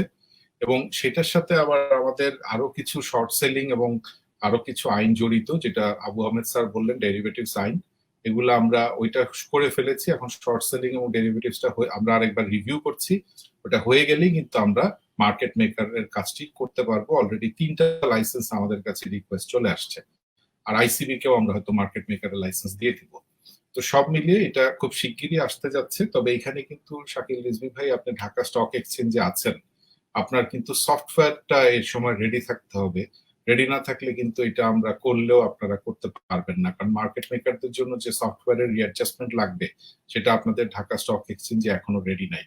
তাই এটি এবং এটিভি যেসব কাজকর্ম, এগুলো আপনারা যদি একটু তাড়াতাড়ি করে ফেলেন, আমরা খুব শিগগিরই কিন্তু এসএমই সেক্টরে ছোট ছোট কয়েকটি কোম্পানির আইপিও দিতে যাচ্ছি, ভেঞ্চার ক্যাপিটালে কিছু কাজ করতে যাচ্ছি। তো স্টক এক্সচেঞ্জ গুলা যদি প্রস্তুত না থাকে তাহলে কিন্তু আমাদের এই উদ্যোগগুলা সামনের দিকে আর এগোতে পারবে না। আর মেটলাইফের কথা স্যার যেটা বললেন, মেটলাইফ আসলে একটা সময় নিজেদেরকে ব্রাঞ্চ অফিস বলছে, আবার কখনো কখনো কোম্পানি বলছে।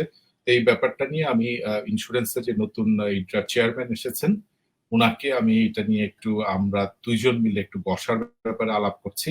আমরা বসে ওনাদের প্রপার আইডেন্টিটিটা জানতে চাবো যে ওনারা কি বাংলাদেশে একটি কোম্পানি নাকি একটি ব্রাঞ্চ অফিস।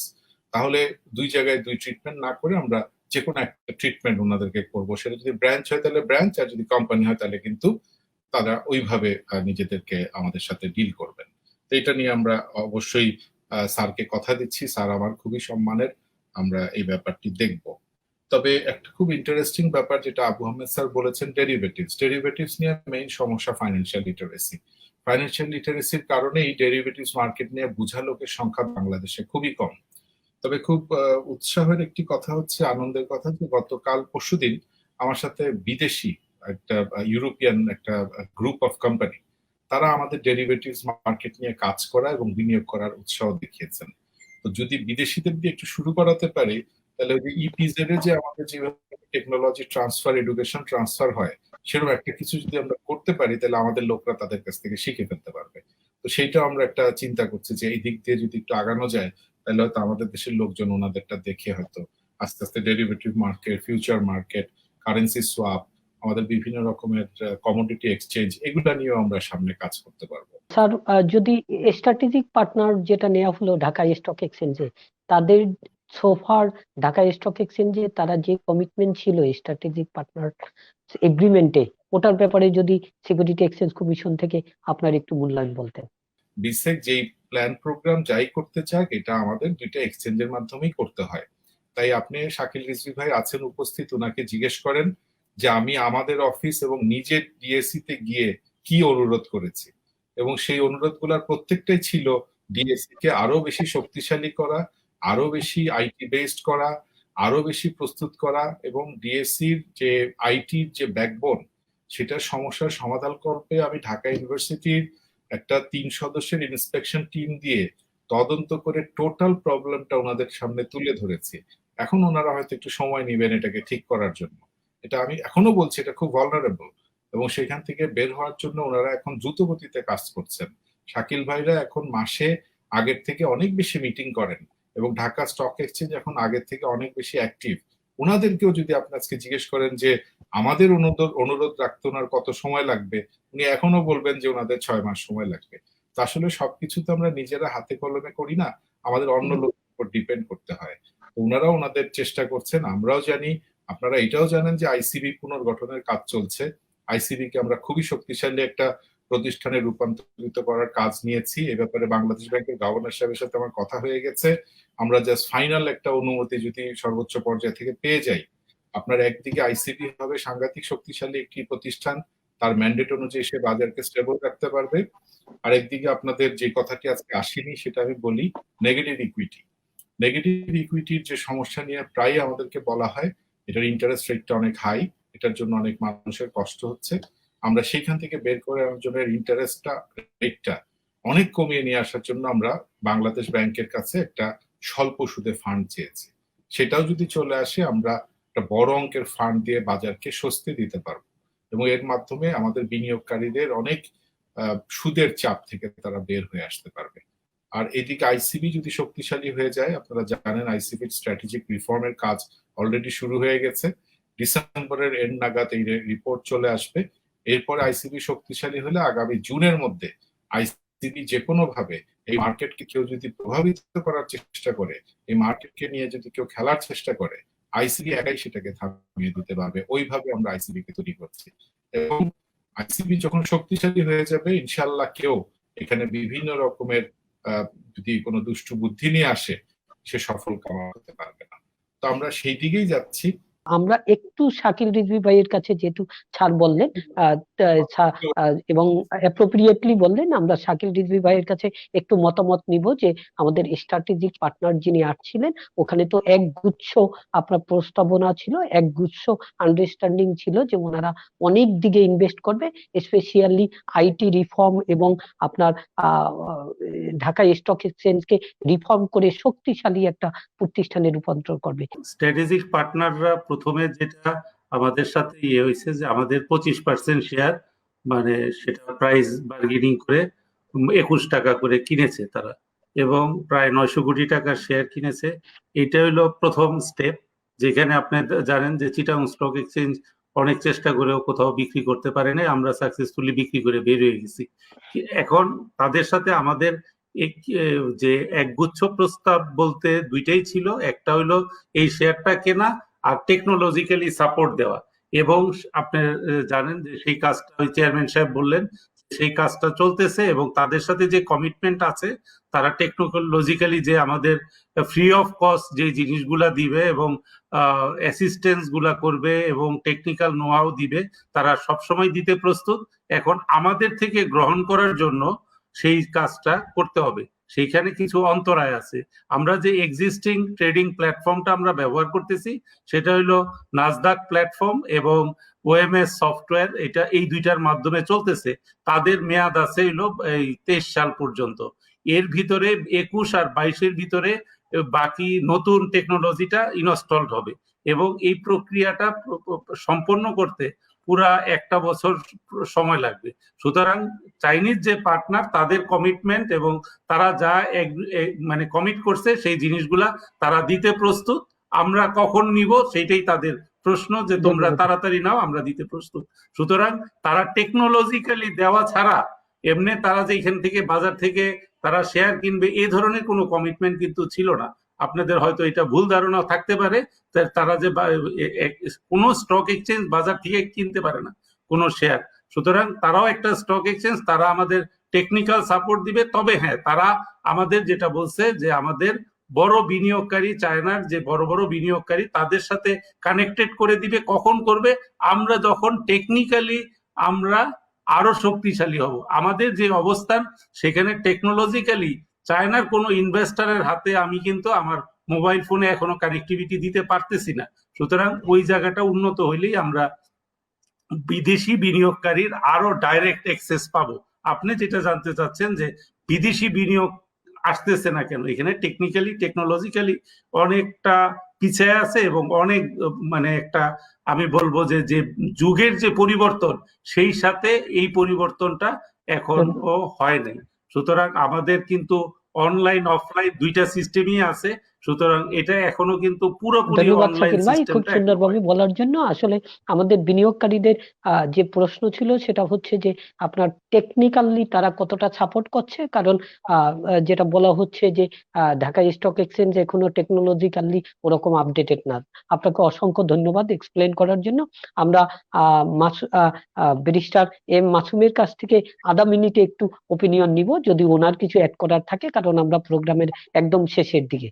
একটা পয়েন্ট আমার মনে হয়, ডিমিউচুয়ালাইজেশনের যে দুইটা লিস্টিং, ম্যান্ডেটরি লিস্টিংটা, এইটা কোনোভাবে এটা কি রাইট টাইম কিনা তাদেরকে ইস্যুয়ারের উপরে ছেড়ে দেওয়া, ম্যান্ডেটরি না রাখা, এইটার উপরে একটু যদি কমেন্ট স্যার দিত। আচ্ছা, স্যারের কাছ থেকে নিব ব্যারিস্টার এম মাসুম। তার আগে আমরা একটু আবু আহমেদ স্যারের কাছ থেকে লাস্ট একটু কনক্লুসিভ রিমার্ক নিব।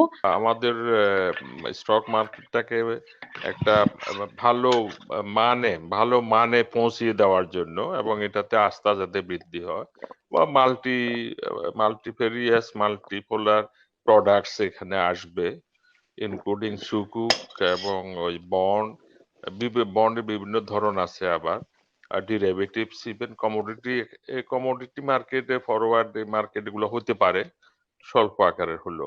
তো ইনশাল্লাহ আমি জানি মানে আইডিয়াস গুলো ক্লিয়ার আছে সিকিউরিটি এক্সচেঞ্জ কমিশনের। এখন এটার জন্য একটু সংগ্রাম করতে হবে। হচ্ছে কি, সরকারের অন্যান্য যে ডিপার্টমেন্টস গুলো আছে, তারা অনেক সময় তাদের হয়তো কিছুটা অজ্ঞতার কারণে অথবা কখনো তারা নিজস্ব স্বার্থে ওই কোঅপারেট করতে চায় না। যেমন ধরুন, সরকারি শেয়ার গুলা দীর্ঘ 10 বছর যাওয়ার শুনে আসতেছি সরকার শেয়ার বিক্রি করবে, ডেট দিছে, মাস ওই অমুক মাসের অমুক তারিখ থেকে শুরু হবে, কিন্তু একটা শেয়ারও বিক্রি করা যায়নি। তো কেন যায়নি? ওই যারা বিক্রি করতে চায়নি অথবা বাধা দিয়েছে তাদের কোনো পানিশমেন্ট হয় নাই। সুতরাং ওই এখনো তাই হচ্ছে। অথচ হাজার হাজার কোটি টাকা সরকার নিতে পারে শুধু সরকারি শেয়ার গুলোর কিছু অংশ যদি বিক্রি করে। আমি ফর একটা এক্সাম্পল দিই, এক সময় উন্নত মানের শেয়ার ছিল ইস্টার্ন কেবলস, আরো উন্নত মানের ছিল Osmania glass sheet, national tubes. এখন কি সেগুলা সে অবস্থায় আছে? নাই। কেন? যে সরকার যদি নিজে না বুঝে যে এইভাবে রাখলে ইনএফিসিয়েন্সি আরো দানা বাঁধবে, এবং আমাদের লক্ষ্যটা হওয়া উচিত ইফিসিয়েন্ট ইউজ অফ রিসোর্সেস। তো সরকার যদি নিজে অর্থ পাবে অনেক হাজার হাজার কোটি টাকা, এখানে সেখানে সরকার ট্যাক্স বসাচ্ছে, এক্সট্রা ট্যাক্স বসাচ্ছে, সাপ্লিমেন্টারি ট্যাক্স বসাচ্ছে, কমপ্লিমেন্টারি ট্যাক্স বসাচ্ছে, আবার কোথাও সারপ্লাস আছে কিনা সেখান থেকে টাকা আনতে চাইছে। Why government is unable to sell their own stocks? যেগুলো হলে আমার রিসোর্সেস গুলা ইফিসিয়েন্ট ইউজ হবে এবং দেশের শেয়ার বাজার উপকৃত হতো, বিনিয়োগকারীরা উপকৃত হতো, অথচ এগুলা বিক্রি হয়। এবং যারা বাধা দিচ্ছে তাদের কোনো পানিশমেন্ট হয় নাই। আর আনফর্চুনেটলি কত পানিশমেন্ট চারিদিকে আমরা দেখতেছি, ওএসডি করা হচ্ছে, চাকরিচ্যুত করা হচ্ছে, কিন্তু তাদেরকে করা হয়নি। উচিত ছিল একটা এক্সাম্পল স্থাপন করা, যে তোমাকে বলা হচ্ছে শেয়ার গুলো বিক্রি করো, তুমি যদি না পারো তুমি সরে যাও, আমি আরেকজনকে দিব ওইখানে। আমি মনে করি সিকিউরিটি এক্সচেঞ্জ কমিশন চেয়ারম্যান মহোদয় অনেক চেষ্টা করতেছে, সবাই চেষ্টা করতেছে ওইখানে। উনি এই কথাগুলো বা এই ইস্যুটা সরকারের উচ্চ পর্যায়ে তুলবেন, যে আসলে এদের দ্বারা হবে না, যাদের দ্বারা হয় তাদেরকে ওইখানে দিবেন, ওই দায়িত্ব দিবেন। সবাই সব দায়িত্ব সবখানে করতে পারে না, ওই যারা পারে উৎসাহ সেখানে দিবেন। এক্সাম্পল দিয়ে আপনি দেখেন, এতগুলো ব্রিজেস হচ্ছে, কোথায় কোথায় কালেকশন হচ্ছে, টোল কালেকশন হচ্ছে। কেন আমরা ব্রিজেস গুলাকে একটা কোম্পানি করে শেয়ার বাজারে অফলোড করতে পারি না? তাহলে তো আমার আরেকটা ব্রিজ করার জন্য অর্থের কোনো অভাব হতো না। এই কথাটা উপরে পলিসি মেকারদের মাথায় ঢুকাইতে হবে, যে use just make companies out of the just এই ব্রিজেস গুলা, যেগুলো হাজার হাজার গাড়ি চলে, টোল কালেকশনের মাধ্যমে এটার যদি 80% ক্যাশ পে আউট করা আর 20% রিটেন করেন, এবং যে টাকাটা একসাথে সরকার পাবে সেটা দিয়ে অন্যান্য ব্রিজেস হবে, অন্য কিছু করবে। এখন সরকারকে এগুলা বুঝাতে হবে। সিকিউরিটি এক্সচেঞ্জ কমিশন শুধু রেগুলেট এ পর্যায়ে শুধু রেগুলেট করে থামি থাকলে হবে না, কিছু পলিসি ইস্যুজের বেলায় সরকারকেও বুঝাতে হবে, মিটিং করতে হবে তাদের সাথে। আমি আশাবাদী, কিন্তু আমি আশাবাদী ইনশাল্লাহ দিস টাইম, মানে সামনের দিনগুলোতে আমার শেয়ার বাজার এখন হয়তো কিছুটা ডিপ্রেশন যেতেও পারে, সেটা কোনো ব্যাপার না, আপ এন্ড ডাউন হতেই পারে। তো ওটা আমি অতটা সিরিয়াসলি দেখি না। আমি আশা দেখতেছি যে কাজগুলা হচ্ছে কিনা, কাজগুলা যদি কোহেরেন্ট অবস্থাতে করা যায় ইনশাল্লাহ আমার মানে এই যে ক্যাপিটাল মার্কেটটা দাঁড়াই যাবে। এবং ইকোনমি, আজকে দেখেন কোন ইকোনমি 10% বেশি গ্রোথ রেট অর্জন করে নাই তার শেয়ার বাজারের সাপোর্ট ছাড়া। ইভেন 8% প্লাস গ্রোথ রেট অর্জন করে না তার শেয়ার বাজারের মানে ক্যাপিটাল মার্কেটের একটা সাপোর্ট ছাড়া। আমার ইকোনমি যদি 8% প্লাস জিডিপি গ্রোথ যদি ইয়ারলি অর্জন করতে হয়, অবশ্যই আমাদেরকে স্টক মার্কেটে একটা সাপোর্ট লাগবে। সেই সাপোর্টটা আসতে হবে আমাদের হাজার হাজার যে লক্ষ লক্ষ মিডল ক্লাস। আপনি সঞ্চয়পত্রের দিকে দৌড়াচ্ছেন কেন? আপনি ওদের জন্য দোকানটা খুলে বসে আছেন, অথচ আপনি এখানে ভালো শেয়ারের দোকান দিতে পারছেন না। এই কথাগুলো আমি সরকার উচ্চ মহলে এই কথাগুলো বলতেছি বিনয়ের সঙ্গে, যে আমরা ভুল নীতির মাধ্যমে আমাদের অর্থনীতিকে আমরা টেনে পিছনে ধরে রাখতেছি। এখন আমরা চেয়ারম্যান মহোদয় স্যারের লাস্ট রিমার্ক নিব, স্যার যদি কিছু অ্যাড করতে চান। স্যার, আমি আপনাকে আশ্বস্ত করতে চাই এই ব্যাপারে কাজ করছি। মন্ত্রী মহোদয় কিন্তু অলরেডি ইন্স্যুরেন্স এবং ব্যাংকিং সেক্টর সবাইকে বলেছে এবং তার সকল সরকারি প্রতিষ্ঠানকে বলেছে ইমিডিয়েটলি আমাদের বাজারে আসার জন্য। তো আসলে ভ্যালুয়েশন এইটা সেটা অ্যাকাউন্টিং বিভিন্ন কিছু নিয়ে ডিলে হচ্ছে, তারপরেও আমি খুবই আশাবাদী আপনার মতো একটা একটা করে আসছে। তবে খুবই আশার কথা যেটা সেটা হচ্ছে যে বাংলাদেশে আপনি যে ইনফ্রাস্ট্রাকচারের কথা বললেন, প্রথম মুনি বন্ড, মিউনিসিপাল বন্ড আসতে যাচ্ছে। আমরা এলজিআরডি মিনিস্ট্রি এবং ফাইন্যান্স মিনিস্ট্রির অনুমতি পেয়ে গেছি। তো এটা দিয়ে আমরা ইনশাল্লাহ প্রথম ইনফ্রাস্ট্রাকচার প্রজেক্টে আমাদের ক্যাপিটাল মার্কেটকে নিয়ে যাচ্ছি। এটা আমাদের জন্য একটা স্টেপিং স্টোন হবে এজ এ টেস্ট কেস।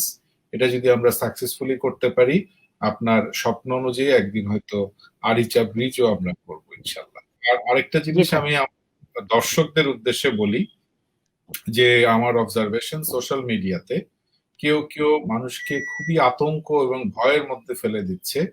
একবার ইন্স্যুরেন্স নিয়ে, একবার আমাদের মিউচুয়াল ফান্ড নিয়ে বিভিন্ন আতঙ্কজনক ভয় দেখিয়ে তাদেরকে ভীত করার চেষ্টা করছে। আপনারা কেউ ভীত হবেন না, এখানে আপনাদের কোনো ভয় পাওয়ার কারণ নাই। আপনারা যে যেখানে যে ধরনের আপনাদের জ্ঞান বুদ্ধি যেটা কিনতে বলে সেটাই কিনবেন, সেটাই বিক্রি করবেন। আমরা আপনাদের কোনোভাবে প্রভাবিত করব না। তবে যারা এই যে বিভিন্ন রকমের কথাবার্তা বলে ভয় দেখায়, তাদের ভয়ে ভয় পাবেন না। আমরা আপনাদের বন্ধু। আমরা আপনাদের যেই পরিমাণ বিনিয়োগকে সিকিউর করার জন্য যতটুকু ব্যবস্থা নিতে হয় গভর্নেন্সের আন্ডারে অতটুকুই করব। আপনাদেরকে ভয় দেখিয়ে কেউ যদি বলে যে Bangladesh securities and exchange commission insurance sector একদিন উঠায় একদিন নামায়, একবার মিউচুয়াল ফান্ড উঠাচ্ছে, ভয় দেখাচ্ছে, আপনারা এগুলা বিশ্বাস করবেন না। আপনারা নিশ্চিন্তে বিনিয়োগ করুন। দুষ্কৃতিকারী ছাড়া কারোর ভয় পাওয়ার কোনো কারণ নাই। প্রাইমারি মার্কেটের কারণে এখন হয়তো একটুখানি সেকেন্ডারি মার্কেটে স্যার যেটা বললেন একটু হয়তো লেনদেন কমে গেছে, তবে এটা খুব অল্প সময়ের জন্য। শর্ট টার্ম প্ল্যানে কোনো কিছু ভালো হয় না। লং টার্ম প্ল্যানে একটু সময় গেলে আগামী বছরের মাঝামাঝি সময় ইনশাল্লাহ একটা ভালো আপনারা শক্তিশালী বাজার দেখতে পাবেন। শুধু দর্শক মন্ডলী, আমাদের সাধারণ বিনিয়োগকারী ভাই এবং বাজার সংশ্লিষ্ট সবাই সবার দৃষ্টি আকর্ষণ করব, আপনারা যেমনটা চেয়ারম্যান মহোদয়ের মুখ থেকে শুনলেন যে ভীত হওয়ার কিছু নাই, এবং ভীত সন্ত্রস্ত হয়ে বাজারের ব্যাপারে একটা আপনার নেগেটিভ একটা অবস্থান নেয়ারও কিছু নাই। এবং এটা শেয়ার মার্কেটের একটা স্বাভাবিক চরিত্র যে কখনো শেয়ারের দাম বাড়বে, আবার প্রাইস কারেকশন হবে, নতুন এবং ভালো কোনো যদি স্টক মার্কেটে আসে সেজন্য কেউ কেউ আবার টাকা সেভ করবে ওই মার্কেটে যাওয়ার জন্য। এবং সিকিউরিটি এক্সচেঞ্জ কমিশন রেগুলেটর হিসাবে সব দিকেই নজর রাখছেন, তারা সবার মতামত শুনছেন। এট দ্য সেম টাইম দেশটা আপনার, দেশটা আমাদের, দেশটা সকলের, এবং দায়িত্বশীল যারা আছেন তারাও তাদের দায়িত্বের ব্যাপারে ওয়াকিবহাল এবং তারা সচেষ্ট তাদের দায়িত্ব প্রতিপালনের জন্য। তো কাজেই আমাদের শেয়ার মার্কেট আমাদের ইকোনমিকে রিপ্রেজেন্ট করবে, দেশ আগিয়ে যাবে, আপনারাও মার্কেটের ব্যাপারে সচেষ্ট থাকবেন, এই আশাবাদ ব্যক্ত করে আজকের ডিজিটাল ডায়লগ শেষ করছি।